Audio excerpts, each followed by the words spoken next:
¿Qué tal? En esta ocasión trabajaremos con los mismos datos que tienen un comportamiento preponderante de tendencia, es decir, van a la alza o, en caso contrario, también pueden ir a la baja. Si bien este conjunto de datos ya lo hemos trabajado, cabe mencionar que siempre es buena idea graficar, es decir, realizar un gráfico de dispersión con nuestras dos columnas, en este caso la de la variable independiente que se corresponde con el tiempo y la de la variable dependiente que corresponde a unidades. Para este conjunto en específico podemos trabajar con diferentes métodos. En videos anteriores ya se mostró el procedimiento de suavizamiento exponencial doble y los promedios móviles dobles.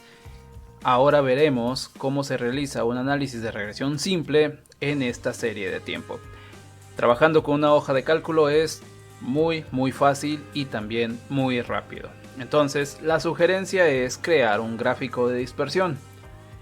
Nos funciona para corroborar que realmente exista una tendencia, aunque en el caso de una hoja de cálculo también nos funciona para poder determinar la ecuación de regresión.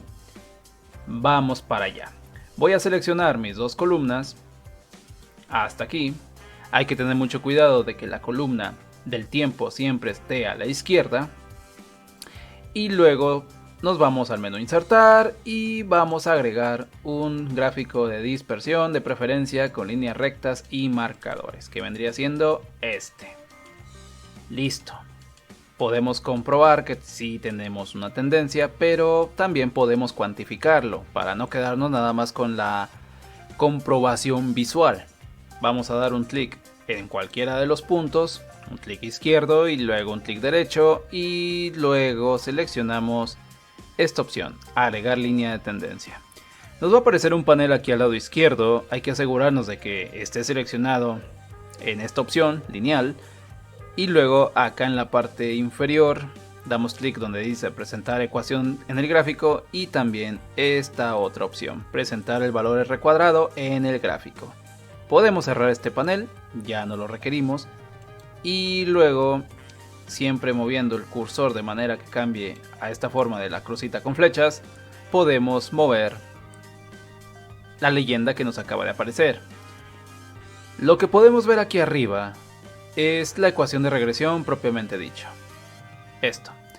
Y es igual a 3x más 122.5. En el momento que queramos esa ecuación de regresión, pues bien, ya vimos cómo se obtiene. Para explicaciones más profundas, pues habría que remitirse a la literatura. De momento podemos quedarnos así, de manera bastante somera. Esta ecuación lo que nos va a permitir es pronosticar el comportamiento futuro de nuestra variable, en este caso las unidades. Simplemente lo que tenemos que hacer es, en la X, sustituir el periodo que nosotros deseemos pronosticar. Por ejemplo, si quisiéramos pronosticar el periodo 13, lo que haríamos nosotros sería utilizar esta ecuación de la siguiente manera. Sería, por ejemplo, igual a 3 veces y multiplicamos por el periodo en cuestión, que sería el 13, más los 122.5.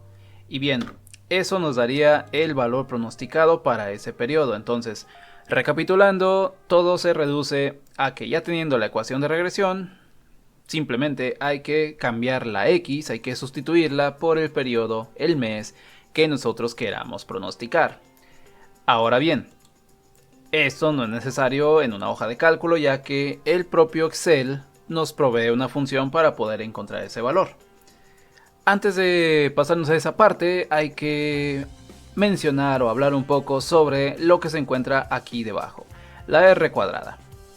La R cuadrada se le conoce como el coeficiente de determinación, y lo que hace es decirnos qué tan fuerte es la influencia, ojo, no la causa, qué tan fuerte es la influencia que tiene el tiempo con respecto a las unidades. Es decir, las unidades cambian con respecto al avance del tiempo. ¿Qué tanto influye ese avance del tiempo en el cambio de la variable? Pues bien, la R cuadrada se debe leer como un porcentaje. Entonces aquí tenemos un valor de 87.31% de influencia del tiempo con respecto al cambio que tienen las unidades. Dicho de otra manera, el 87% de los cambios que ocurren en las unidades es explicado por el tiempo. no significa que sea causado por el avance del tiempo. Simplemente puede ser explicado por el avance de dicho tiempo. Es una explicación que requiere un poco más de profundidad, pero quedémonos de momento con esa parte superficial. Pasemos entonces ahora sí a lo que vienen siendo los pronósticos. Este gráfico me lo voy a llevar un poquito para acá, ya que voy a requerir utilizar algunas cuantas columnas. En específico, la del pronóstico como tal. En esta columna voy a estar utilizando una función que nos provee la propia hoja de cálculo. La voy a comenzar aquí para que coincida con los periodos a pronosticar, que de hecho los voy a poner. El periodo 13, 14, 15, no sé, un 16 incluso. El pronóstico lo voy a colocar aquí. La función en cuestión se llama tal cual tendencia. La seleccionamos y si bien es una función relativamente sencilla, sí tiene algunos recovecos que hay que explorar. En primer lugar nos pide el conocido y. El conocido y no es otra cosa más que la variable dependiente, en este caso las unidades, pero los valores que sí conocemos, es decir, desde el 1 hasta el 12 en cuanto a periodo, en cuanto a mes.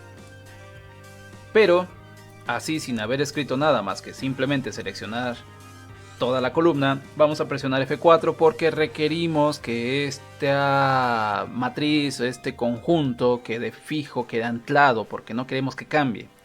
Siempre vamos a trabajar con este independientemente de cuál periodo vayamos a pronosticar, por eso hay que fijarlo.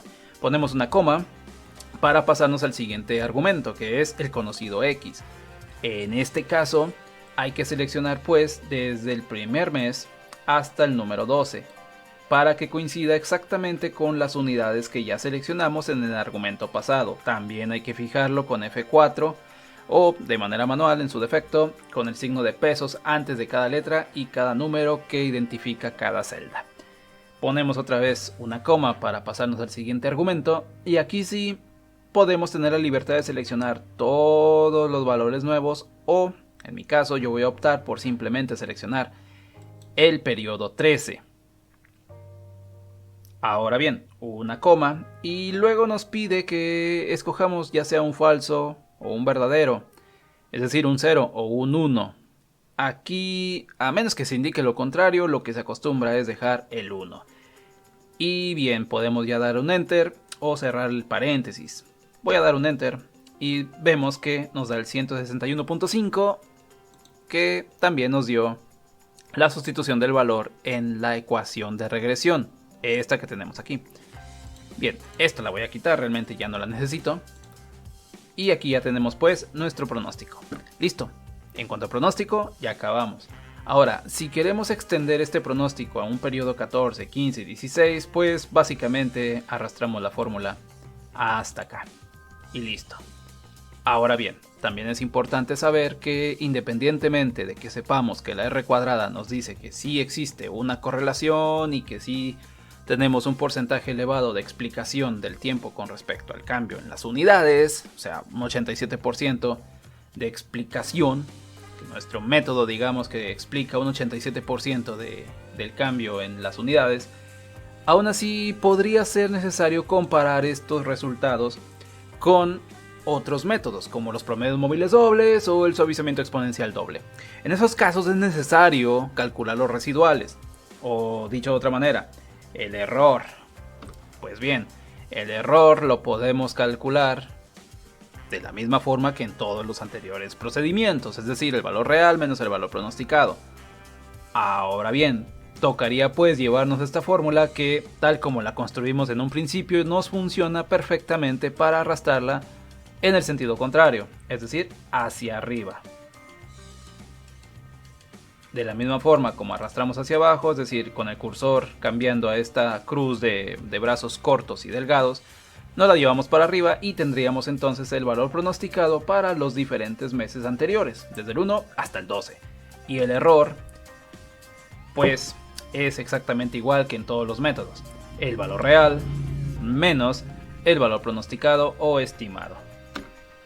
Y pues bien, nos llevaríamos esto hasta esta celda, la del periodo 12, que es la última donde sí tenemos ambos valores, tanto el real como el estimado. Y ya tendríamos entonces los cálculos o los residuales para esos 12 periodos.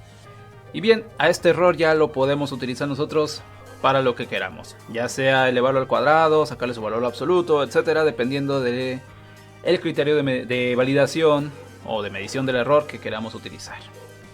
Pues bien, esto sería entonces todo por parte del análisis de regresión simple con una hoja de cálculo, en este caso Microsoft Excel. Sería todo por ahora, hasta la próxima.